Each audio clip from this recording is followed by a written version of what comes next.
Welcome back to Andersen Acres. It's June here on the farm and things are finally lush and green and starting to bloom. You can see behind me my wild roses are starting to pick up just a little, and down here I have my daisies starting to grow. Everything is starting to come in. Things took a little longer this year, mostly because we were getting frost at the beginning of June, which is not common for my location, but it does happen. So we had to deal with that this year. And because of that, everything got a little bit of a late start. So today I thought we would talk about weed patrol, controlling the weeds in your flower bed. First of all, you have to make a decision regarding how you're going to approach weed control. Are you going to be all out, no weeds allowed? Are you going to selectively remove the weeds?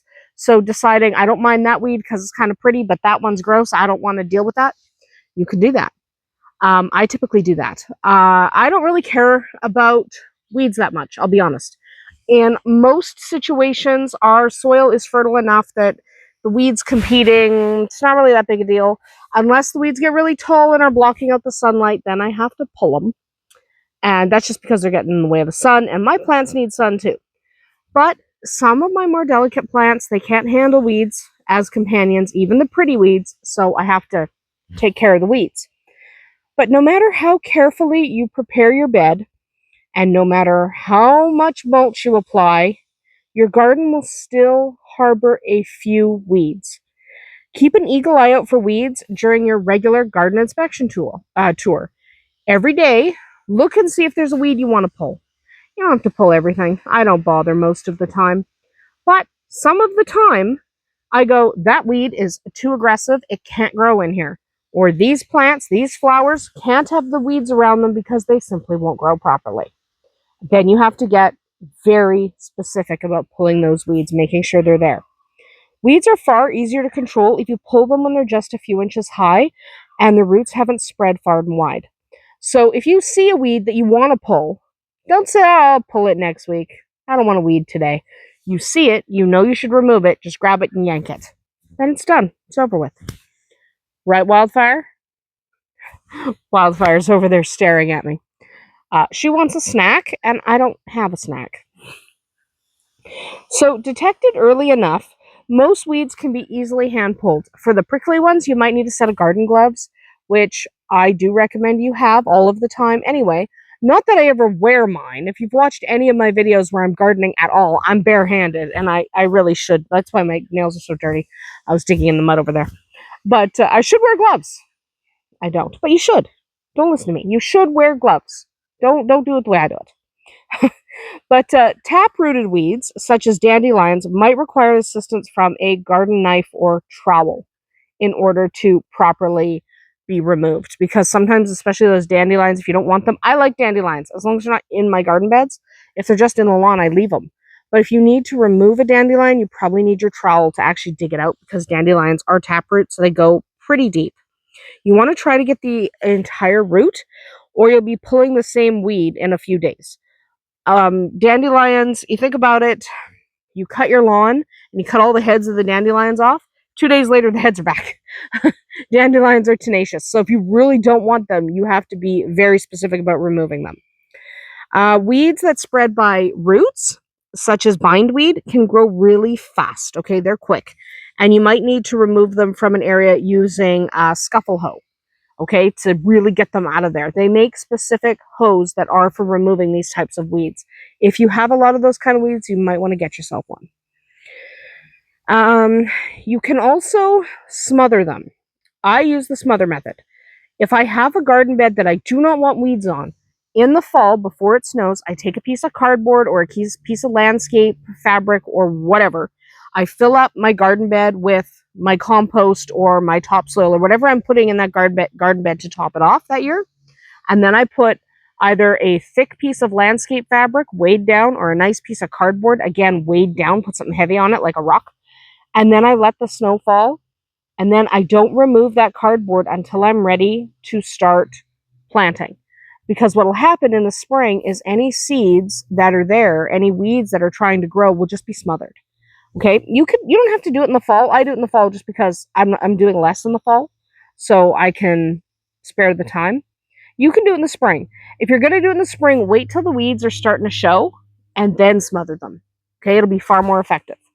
So definitely the smother method. I like smothering. You can also smother with mulch. So if you plant your plants in a specific pattern, if you put mulch all the way around those plants, right up to them, and only let the plants you've planted shine through, what'll happen is the other plants that are trying to shine through just don't make it. And that's ideal. You don't want those weeds coming out, especially if you have a more delicate plant. Even well mulched weeds may resprout from root fragments. So check the area frequently, no matter what you've done, whether you have smothered, whether you have pulled them by hand. Check frequently and keep pulling new plants out.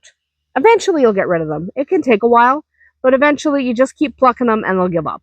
I promise. Some weeds, like Bermuda grass, are so tenacious that you might actually have to use some kind of chemical control. I don't necessarily mean like Roundup. Chemicals are everything. You can do something like a salt, dish soap, water mix, and soak stuff in that, and it'll kill things. But it kills everything. Okay.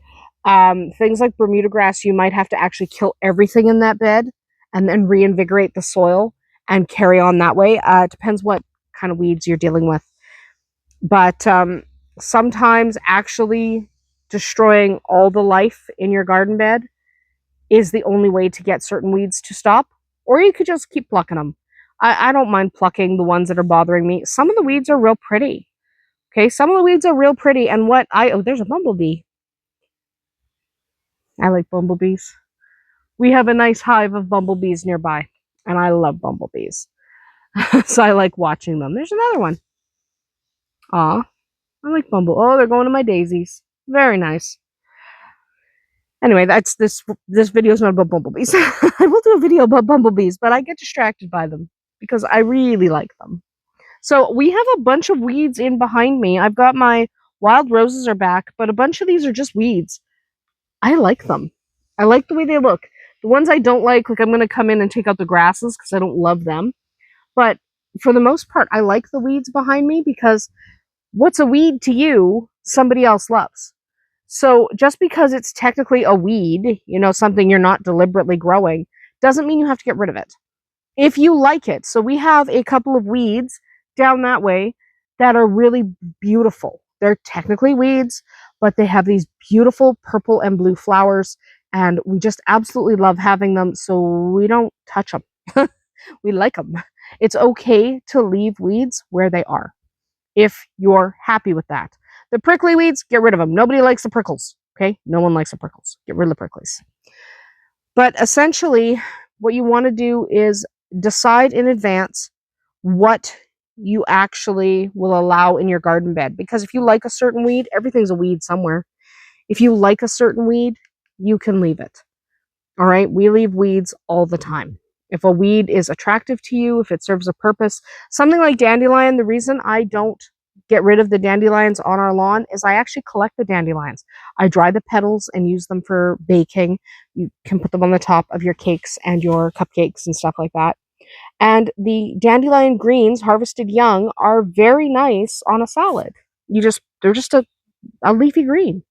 So some of those weeds are usable or edible or pretty. They might have a purpose for you. It's okay not to get rid of every single weed. And it's also okay if you decide that you like it just because it's been there forever. You might not like the way it looks. You might have no purpose for it, but maybe it's been there forever and you're kind of attached to it. Just let the weed grow then. If somebody else doesn't like your weed, well, they can go home and remove their own weeds. So your weeding should be confined to removing the weeds that annoy you or are taking something away from the plants you've already got. Remove them by plucking them, by smothering them, by using some kind of treatment, whatever works in your area. But only do that if you want to. You don't have to remove weeds if you don't want to.